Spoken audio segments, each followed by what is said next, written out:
আসসালামু আলাইকুম দর্শক, আপনারা ইতিমধ্যে দেখতে পাচ্ছেন যে এখানে দুইটা সোলার আমি আপনাদেরকে দেখানোর চেষ্টা করতেছি, যেগুলো থেকে সৌর বিদ্যুৎ সংগ্রহ করা হয়। তবে সবচেয়ে মজার বিষয় যে এখানে যে দুইটা সোলার আছে, সেই দুইটা সোলার দিয়ে এখানে ছোট্ট একটা মার্কেট আছে।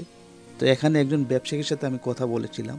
তো সে বলল যে এই ছোট্ট যে মার্কেটটা দেখতে পাচ্ছেন, এই মার্কেটের মানে যতটুকু বিদ্যুৎ প্রয়োজন, তারা কিন্তু এই সোলারের মাধ্যমে সৌর বিদ্যুৎ দিয়ে কিন্তু সে মার্কেটটা পরিচালনা করতেছে।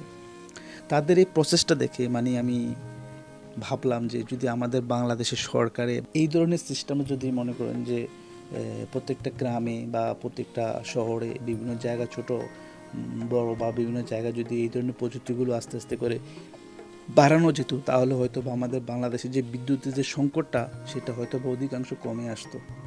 কিন্তু আমরা আসলে এগুলো নিয়ে খুব কমই ভাবি।